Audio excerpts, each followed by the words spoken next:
Hi, this is Julien Stoutt, licensed personal trainer, licensed PE teacher, world record powerlifter, here to help you be the best you.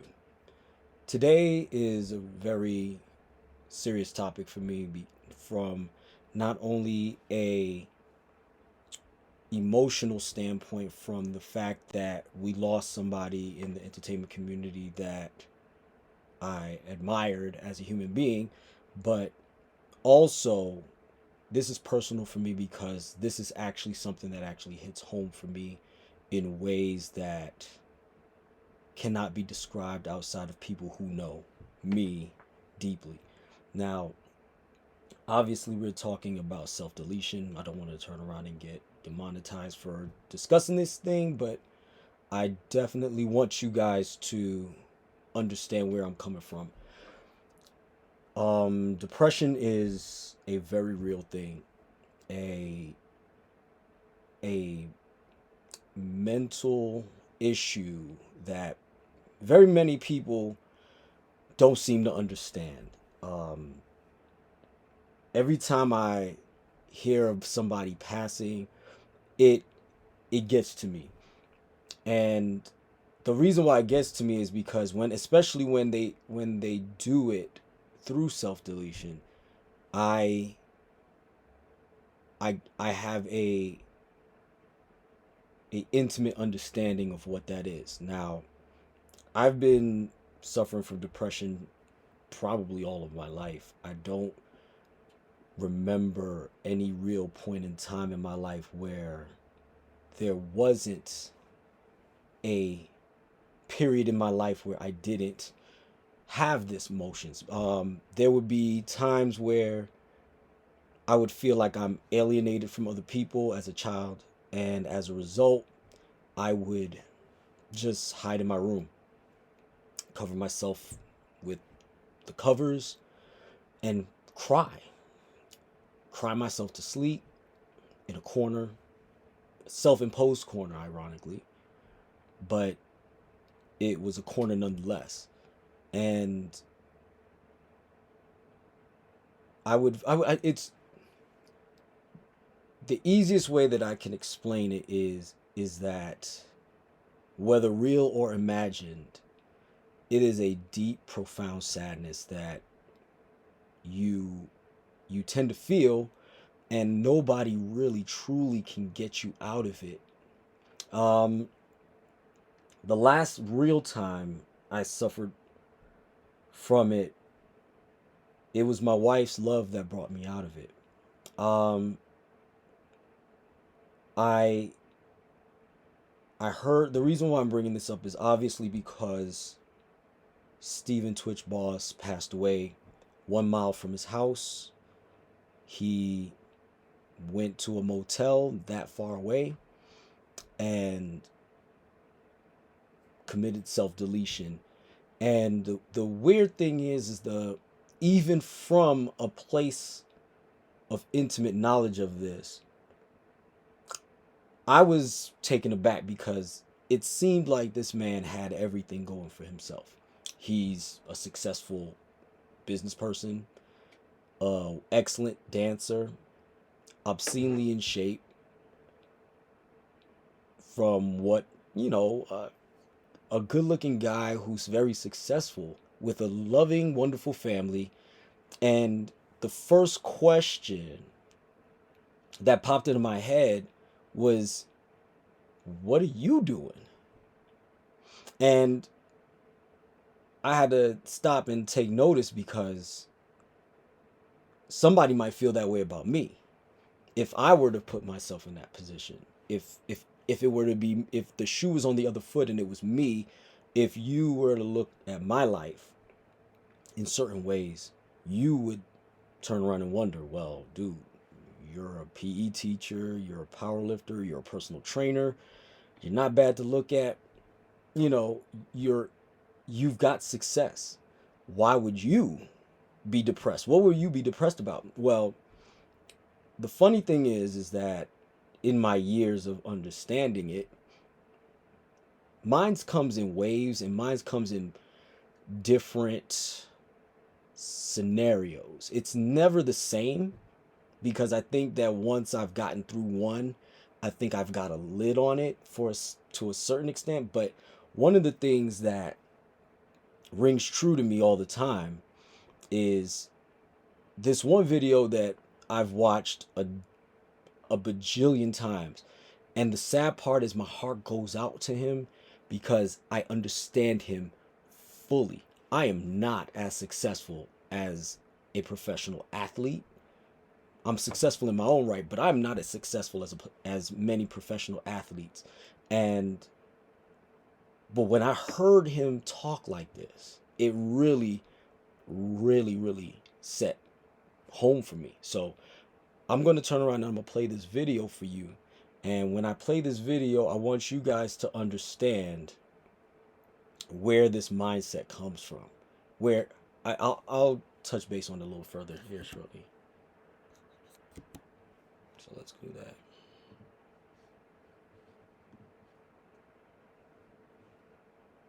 You say the only people in your life who haven't stolen from you are your kids. Now that you are an adult, now that at least right now you're out of basketball, are you searching out other people to build adult relationships with, or are you so, or is everything that's happened in your life been so difficult? You want me real with you? Yeah. I don't leave the house. I play basketball and I go home. I don't care what y'all do no more.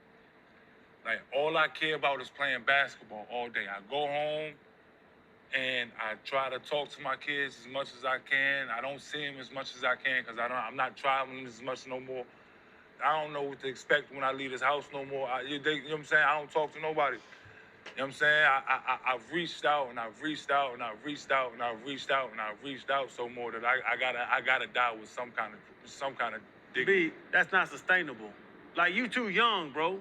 That's not sustainable, bro. You can still play ball. So that's not sustainable. So I can come up here and I can tell you somebody else's life, and I'm willing to do it. Hold on, I'm gonna turn my head backward. I'm gonna put a smile on for you, and I'm gonna, like, bro, I'm gonna. You don't gotta put nothing on for me. Like, or I can just sit back and I'm gonna tell you what it is. Like, I'm not. I know that's not sustainable, but at the same time, like, what?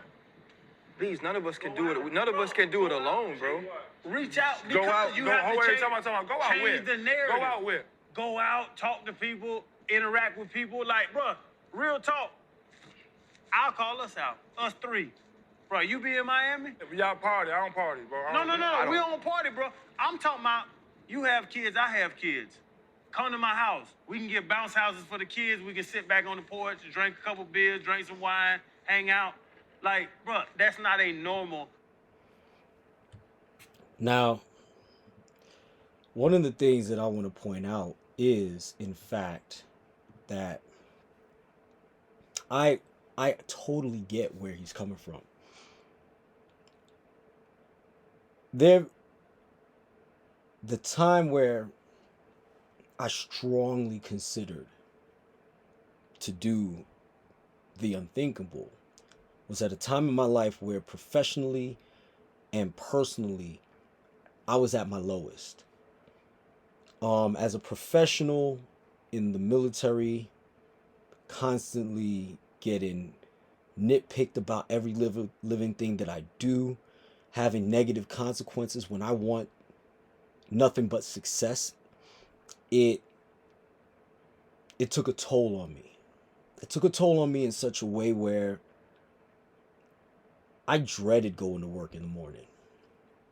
Because what now? The question I woke up with every single day at that time was, what now? What's going to go on now that is going to put me in a position that I'm going to fail?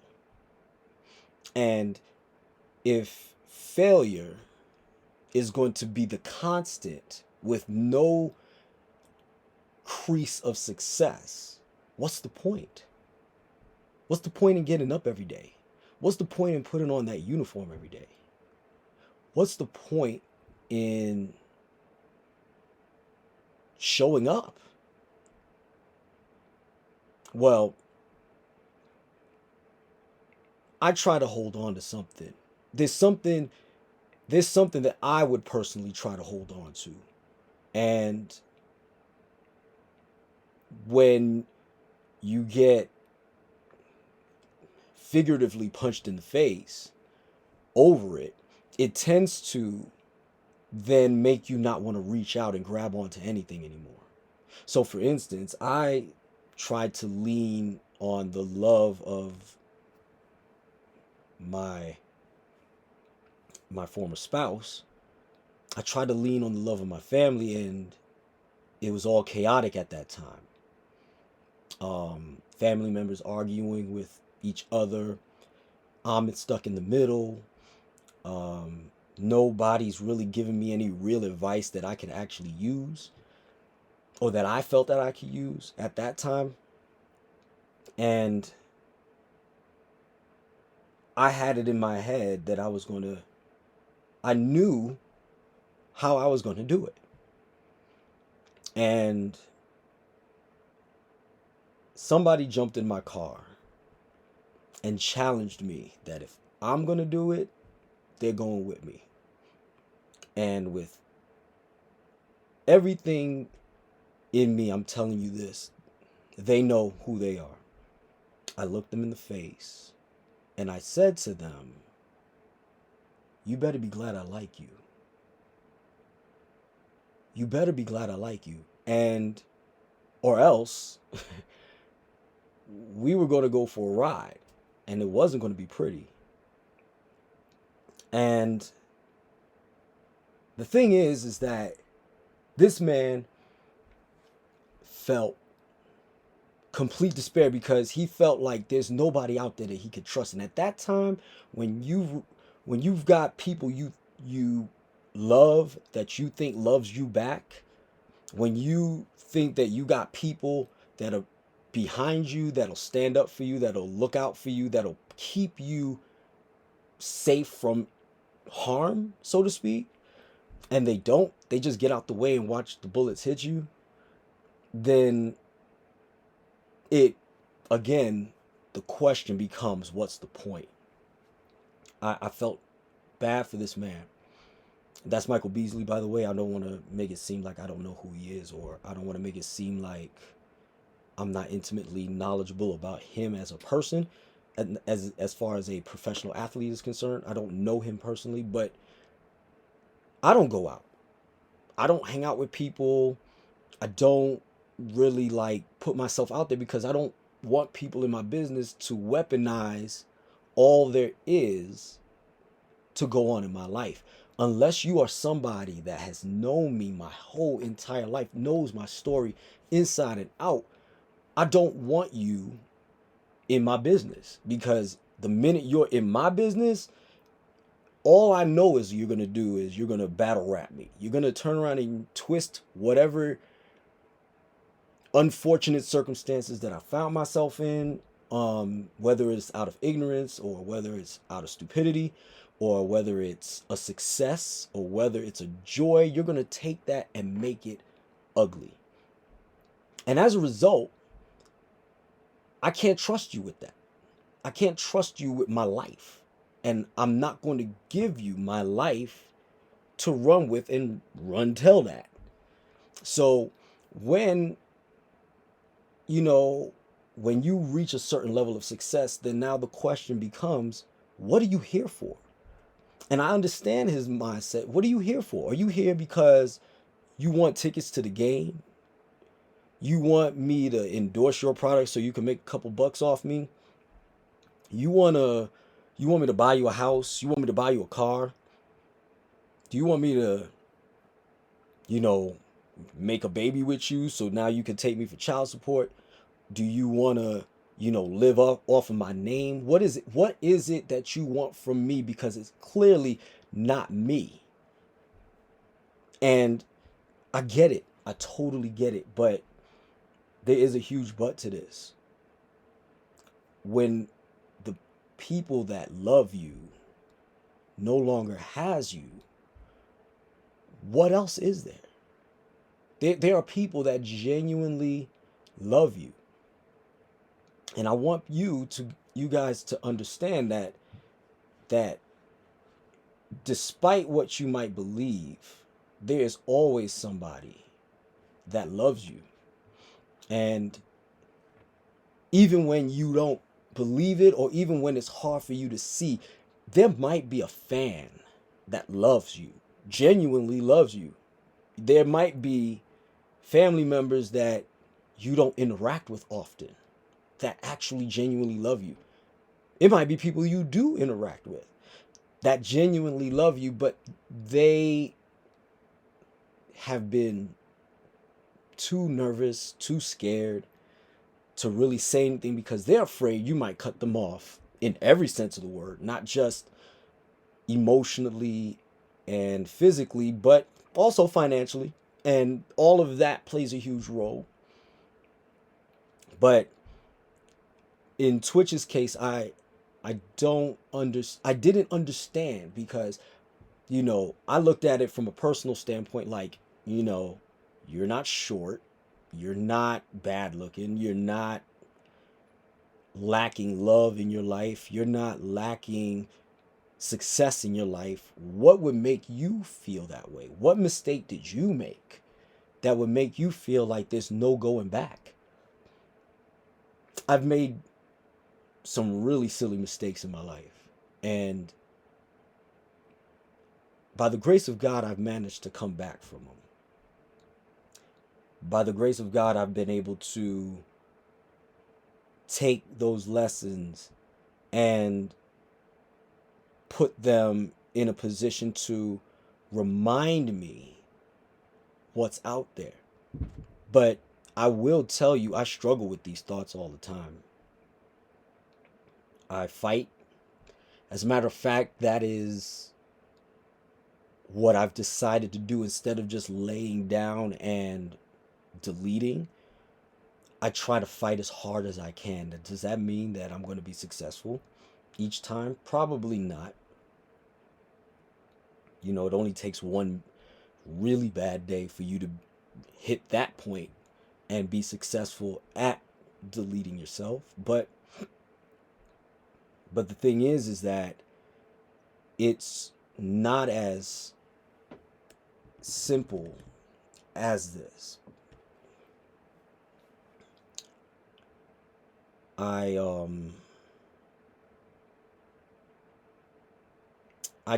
don't really understand the situation that comes from this whole thing. It's hard. I'm trying to get to the point where I can honestly say what I have to say in this regards, because it's hard. It's really hard because it's not so simple as snap out of it. My last real strong bout with depression came at a time where I thought I was going to be on the real path to success. And then when it didn't happen, I began to believe that I wasn't enough. That I wasn't enough to... I'm going to lose my wife. I'm going to lose my family again. I'm going to lose my home. I'm going to lose everything, all because I suck. And when you find yourself in that position, when that you're not enough, the only thing that I was thinking is do more, get more, learn more, know more. They can't deny you if you know more. And all I did was spend hours and hours and hours reading and highlighting and writing and reading and highlighting and writing, to the point where it was so obsessive, days began to melt together. I literally would be awake from the Today Show into the Today Show. I would doze off for a couple hours here and there, but for the most part, I was awake. And once I got tired of the reading and the writing and the highlighting, I would then anesthetize myself by playing video games until I felt like I was accomplishing something. It was to the point where I went months without really interacting with my family.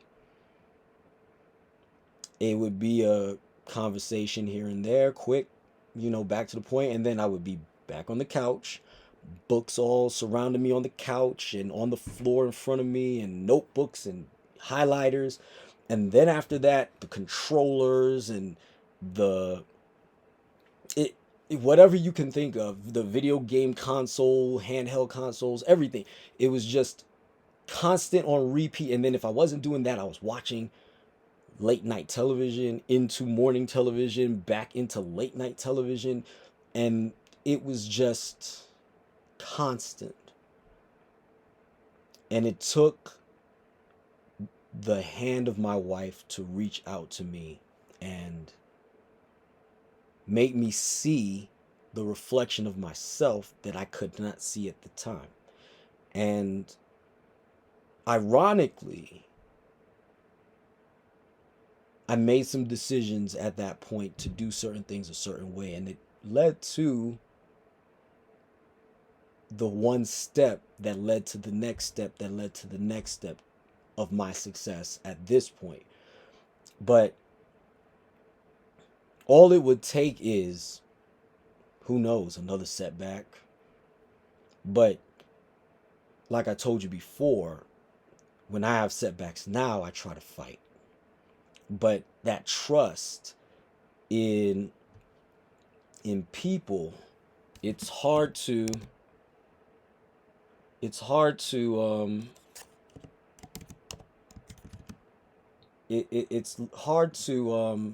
really get down to the heart of what it is that makes this so insidious, because I don't know. I really don't. I mean, I know what it feels like. I know what that despair feels like, that emptiness, that low feels like, but I don't know. I know it when I see it. I know it when I feel it. I know it in other people when I see it. But the question is do you really see it? Because again, there's videos on Instagram of this man dancing with his wife in front of a Christmas tree, smiling and dancing and moving. And to be honest with you, when I'm outside, I could put on a real good front for people. But for people that know me, it's kind of hard to hide it. Kind of hard. Sometimes I'm successful at hiding it, but other times I am horribly bad at it. And I feel like we've met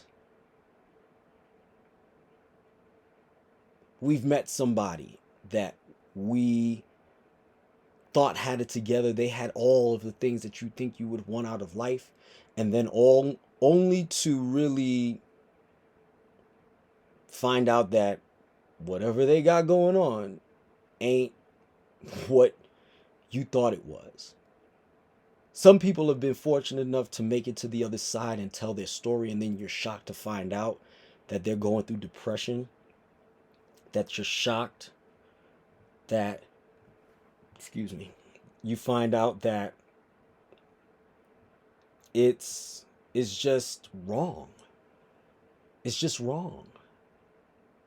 But I have a hard time trusting people. I really do. I can't begin to tell you when people invite me places or when people put things out there for me to join them on. I have every excuse in the book why not to go. I have every reason. Like, I don't vibe. It's not that I don't vibe with them. As a matter of fact, some people, I greatly admire them from a distance in certain ways, but at the same time, I don't know what your agenda is. Are you going to use me as a tool of what not to do? Are you going to parade me around to show me that you've got my life in your hands? Are you going to, you know, hang out with me only to make me look stupid or try to make me look stupid?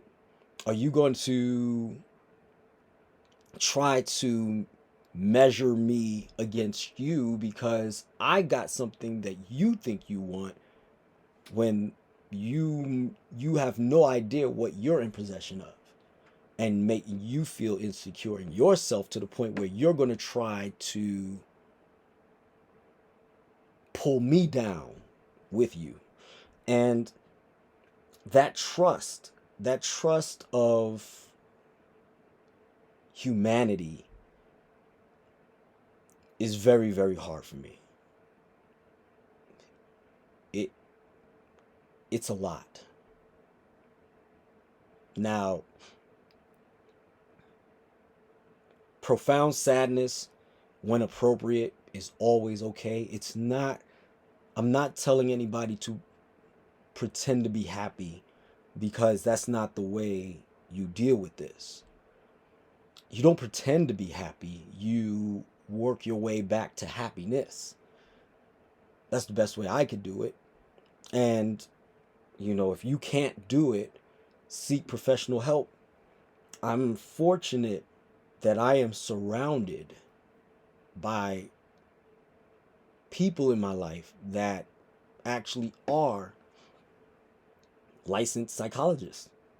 Now, they don't treat me, they don't diagnose me, but what they do say is, I suggest you go see somebody. I think you might want to. And when that happens, that is when I realize that it might be worse than I think. I might think I had a lid on it, but then I realized later I really didn't.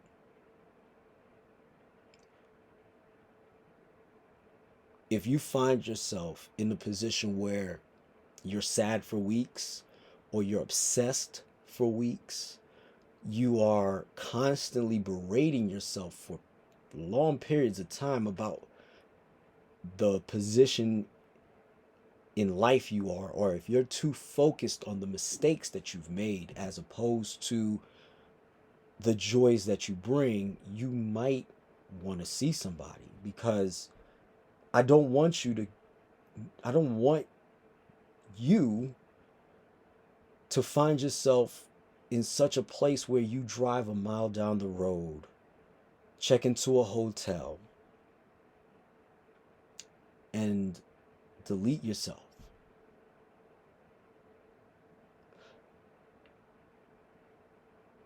I know it's a little hypocritical coming from me because I strongly considered it, but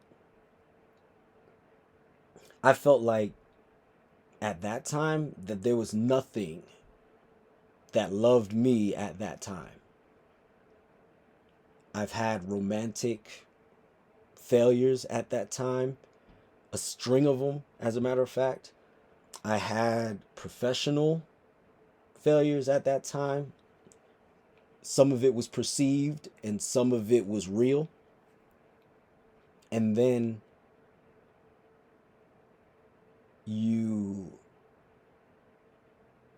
you're fighting for something that you value most, which is family, and it doesn't work out that way. I I have a huge debt of gratitude to my wife. I have a huge debt of gratitude to um, Sergeant Andrew Barnett, who is in parts unknown at this point. I don't know where he is. I have a huge debt of gratitude to my sister. I have a huge debt of gratitude to a handful of other people that I won't name at this point in time. But what I will say is, if not for them, this this video that I'm doing right now would have never happened, because I would cease to exist as you know me right now. I use my failures now, and I use my successes, and I use my experiences now to teach young people who are going through things themselves how to get to the other side, like I did, because I want to see somebody else make it beyond the side that they're on. Because I have to say right now, life is pretty good. It could always do the opposite, but I can definitely say that at this point in time, I am very glad that I didn't make the ultimate mistake that I can never come back from, at least not in this life. I'm hoping that this conversation, this video, reaches as many people as it can. And if only one person listens to this video and understands that I would rather you be in this world than not. If one person actually takes my advice and goes and seeks help, then I'm happy I did this video. I'm hoping that you can use this information to help you be the best you. Don't forget to like, subscribe, share, follow me on Facebook, Instagram, and here on YouTube. Have a nice day. God bless you. Rest in peace, Twitch. And be the best you.